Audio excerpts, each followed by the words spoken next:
Hi, it's Elizabeth from motorhomes, and today I'll be doing the handover video of the Adria Compact Supreme DL. First thing you'll come to behind your driver's door is your hookup point. So when you're connecting your cable to your vehicle, you want to lift the cap on your cable and then align it to the van and push it on. And then always connect your cable up to your vehicle first and then the mains. And then when disconnecting, disconnect from the mains and then the vehicle, so you're never walking around with a live lead. Next to your habitation door, I've got your cassette locker. As long as the blade on the inside of the toilet is closed, you can pull the orange handle up and slide the cassette out. And then you want to unscrew the cap. And when you're emptying it, make sure you press in this orange button. This just allows some air in and stops it from glugging. You then want to give it a good swirl around with some fresh water. Pop some blue or green liquid back in your cap. And then it's ready to use again. Next, you've got your freshwater inlet point. So you'll need a key to unlock, and then you just want to press in and twist until your cap pops off. Then you'll need a hose pipe and some adapters, as some sites just provide a brass tap. And pop your hose pipe through there, then fill up your freshwater tank until full. Once done, you want to put your cap back on, and then you want to lock it with the key again to make sure no one tampers with your fresh water. If you can't get to the tap on site, you do have an external water pump here. So as long as you've got your water pump turned on the inside of the vehicle, you can put your water pump into an aquaroll or a bucket and then fill up your freshwater tank using this. At the back of the vehicle, we've got your nice large garage. So in here we've got your 6 tie-down rings that can be moved and adjusted to whatever you need to tie down. We've also got rings on the top as well.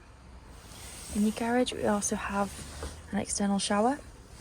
So you'll need your freshwater tank filled, you'll need your water pump on and the heating on as well. And then you can attach your external shower. Using this, you just push it back and connect it on. And then you can turn the dial, so you can either have hot or cold depending on what you're using it for. Next to your external shower there's a sticker here showing you how to drain out your freshwater tank. So the dial is just around the back here. So if you turn it a quarter of the way, it'll drop everything but 20 litres out. And if you turn it a full way, it'll drop a full 140 litres or whatever's left in the tank. So if you were travelling home from a site and you wanted to stop halfway to have a cup of tea or use a toilet, you can drop everything but 20 litres out, and then when you get home, drop the rest out. So you want to do this when you are winterising your vehicle, as you don't want to leave any water left in the tanks over winter to freeze and cause frost damage. But also if you were coming back from holiday and you weren't going to use it for a couple of weeks or a couple of months, it's a good idea to drop all the water out so it doesn't go stagnant, and then refill it when you come to use your van again. At the back of the vehicle, at the top, we've got your reversing cameras. And then we've got your 2 bike rack bars if you wanted to fit a bike rack at a later date. And then there's your 4 reversing sensors along the bottom of the vehicle as well. If you're using your vehicle in the winter months, in the back of the vehicle on the passenger side of your garage, we've also got a winter isolation switch here. So if it's down, it's off, and then you can push it up and turn it on. This allows heating to go sort of around the outside of your water tanks to keep them from freezing during the winter months. It won't keep them hot, it just keeps the water tepid so it doesn't freeze in the tanks when you're on holiday. To put your corner steadies down, you want to grab your winding handle that's in the garage and then connect it under the vehicle and wind it down.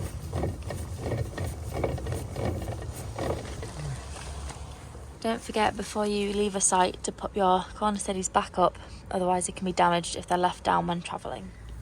In your gas locker, we've got your gas flow system.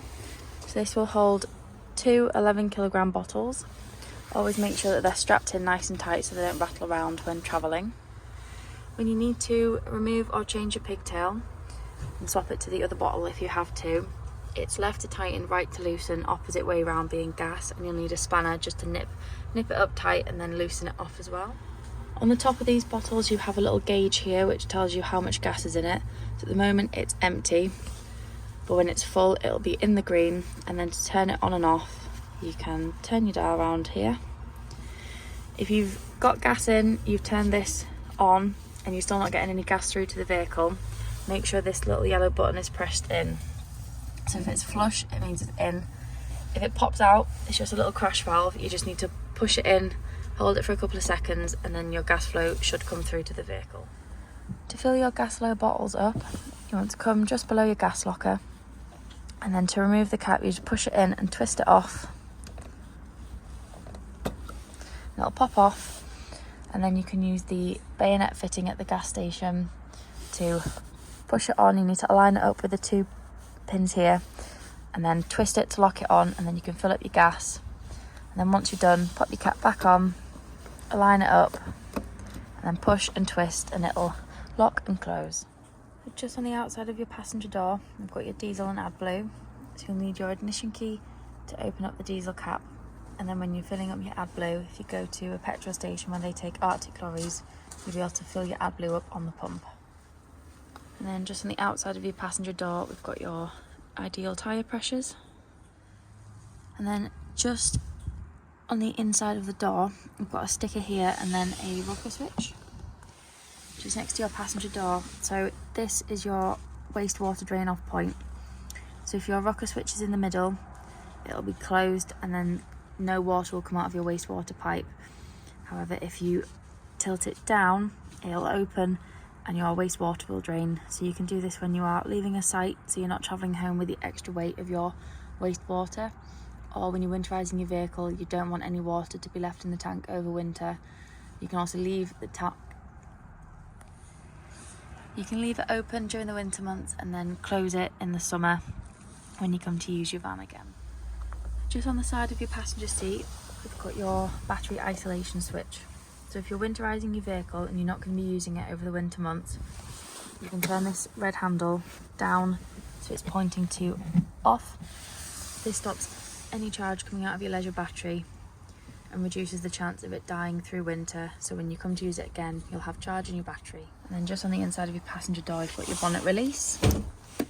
Under the bonnet, the main things you want to focus on is your screen washer fluid, got your engine coolant and your brake fluid, and you've got your oil and your dipstick, and then we've got your negative and your positive just down there if you need to give or receive a jump start. And I've also got your weight plates on the front as well. The first thing you want to do when you get into your vehicle is turn your main control panel on, and then from here you've got few different options down the side to click on, but the home screen will tell you what's turned on and what's turned off. So to turn your interior lights on, you just want to press the light bulb button and then click on. You can also turn your awning light on and off as well.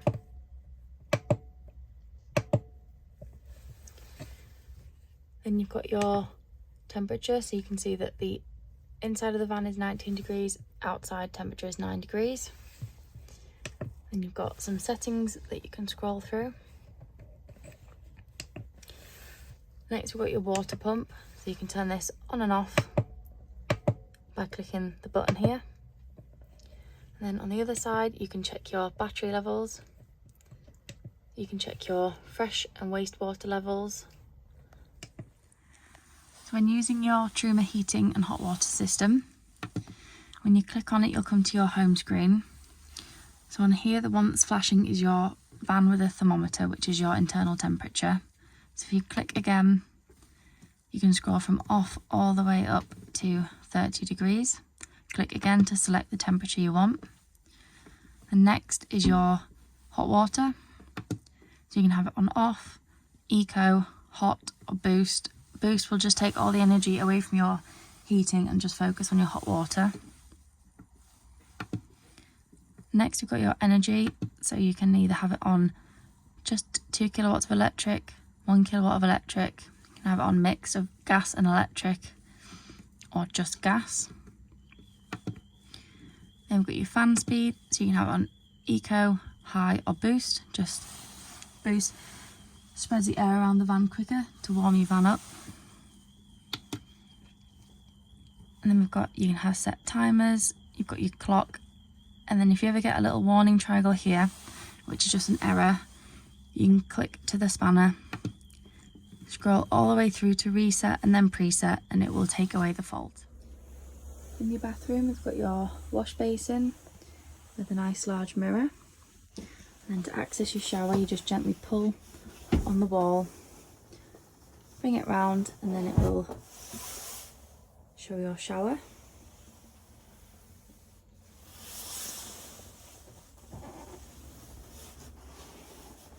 And you've also got a nice cupboard with some shelves. And then I've got your toilet. To flush, you want to have your water pump turned on and fresh water in the tank, and then you just press the blue button to get a flow of water into the basin, and then come down to pull the grey handle forward to open the blade. After you're done, always make sure you shut the blade and pop the lid down to stop any smells coming up through the vehicle. In the back of the vehicle, we've got your 2 single beds. However, if you want to make it into a double, you can pull the base forward in front of the steps, and then you've got your filler cushion that just slides in to make it a nice double bed. In each corner you've got a light that is touch sensitive, so you can touch it to illuminate your USB port and then touch it again to get your light to turn on. You also have a second USB port and a C charger in the top as well. To turn your fridge on, you just want to hold down until all the blue lights come on. To turn your fridge on, you just want to hold the button down until all the blue lights come on. Then from here, you can change your temperature just by clicking on the temperature you want. So you can have it on 1, which is the lowest, or 5, which is the coldest. Here we've got your 3 gas burner hobs working. Once you've used them and turned them off, make sure the metal fully cools before you put the glass lid down, otherwise it will shatter. Here we've got your oven working on gas. Here we've got your grill working on gas. You might be able to see the steam, but the hot water is working and it is up to temperature. Under your lounge behind your passenger seat, under the floor, you'll find your boiler drain off point.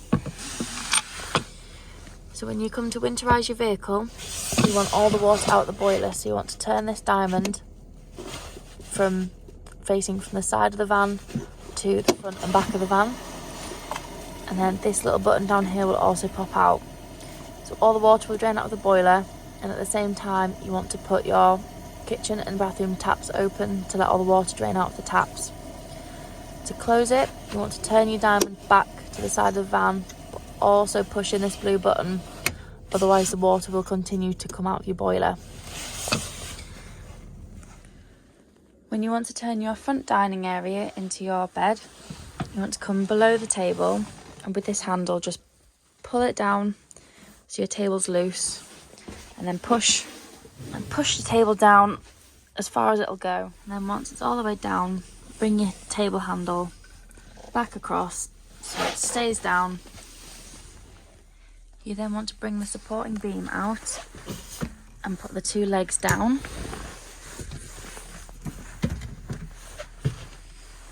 And then you can fold the tabletop over.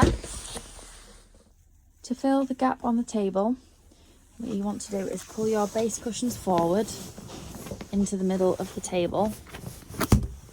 You then want to grab your backrest and then spin it around so the bump is at the back where your head would be, or where your feet would be, like so. And then you can grab the filler cushion to just slide in, and there you have your bed made up in the front of the vehicle.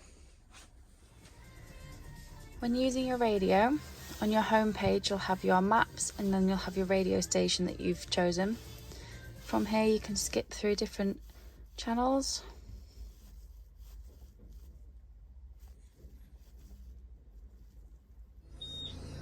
When you pop the vehicle into reverse, you'll get your first reversing camera on your head unit, and then above you'll get your second reversing camera. When using your radio, on your home screen you've got your sat nav and you've got your radio, which you can flick through and pick different channels, or you can have the radio on your full screen And then you can skip through different stations, you can browse, so you can have a list of all the stations you would like to choose from.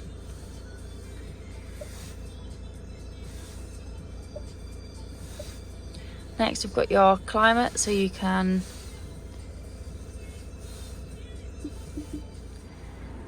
when you want to climate you can increase or decrease the temperature.